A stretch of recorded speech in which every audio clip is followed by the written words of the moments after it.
2014 ఎన్నికల తర్వాత మొన్న మనం చూసాం ఢిల్లీ ఎన్నికల్లో బీజేపీ పరిస్థితి ఏంటో ఒక 3 సీట్లతోనే సరిపెట్టుకోవాల్సిన పరిస్థితి ఏ సర్వేలకు అందని రీతిలో అక్కడ ఫలితాలు వచ్చిన పరిస్థితి ఉంది. సో ఇప్పుడు కనుక మనం చూసుకుంటే కౌంటింగ్ స్టార్ట్ అయిన దగ్గర నుంచి ఒక 15-20 గ్యాప్ లో బీజేపీ లీడ్ లో ఉన్న పరిస్థితి ఉంది. ఇదే కంటిన్యూ అయ్యే అవకాశం ఉందంటారా? ఇదే ట్రెండ్ నిజమయ్యి నిజంగా కానీ బీజేపీ అధికారంలోకి వచ్చిన 5-10 సీట్ల మార్జిన్తో ఒకవేళ మహాకూటమి ఓడిపోయినా మహాకూటమి ఏం ఖాళీకి కూర్చోదండి, దేశ రాజకీయాల వైపు దృష్టి సారిస్తుంది. ఎందుకంటే కనీసం నితీష్ గారు సీఎంగా ఉంటూనే మోడీ గారిని ఎదుర్కొనే కార్యక్రమంలో అందరిని యునైట్ చేసే కార్యక్రమం ఒకటైతే ఉంటుందని కూడా మేము అనుకుంటున్నాం. ఎందుకంటే నితీష్ గారే సీఎం అవుతారని మేము ఇంకా భావిస్తున్నాం. ఇవన్నీ ఇనిషియల్ ట్రెండ్స్. ఒకవేళ హంగ్ ఏర్పడితే పరిణామాలు అప్పుడు సమీకరణాలు ఏ రకంగా మారబోయే అవకాశం? హంగ్ ఏర్పడితే బీజేపీ ఒకవైపు మిగతా పక్షాలు ఒకవైపు వస్తాయని మేము అనుకుంటాం. సో అప్పుడు కూడా జంపింగ్స్ ఉంటాయని అనుకోవాలా? హంగ్ ఉన్నప్పుడు రాజకీయాల్లో అనేక సార్లు మనం చూసినాం.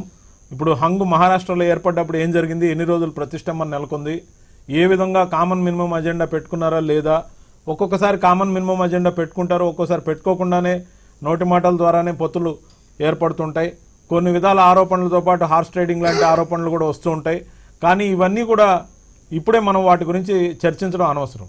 ఓకే, రీసెంట్గా మనం చూసుకుంటే కనుక దేశంలో అసహనం పెరిగిపోయింది అని చెప్పేసి ఒక కొత్త ఇష్యూని కాంగ్రెస్ తెరపైకి తెచ్చింది అని చెప్పి బీజేపీ విమర్శలు చేస్తోంది. ఎందుకంటే చాలా విలువైన వాల్యుబుల్ ఎంతో అమూల్యమైన పురస్కారాలని తిరిగిచ్చే పరిస్థితి ఉంది ఈ రోజున.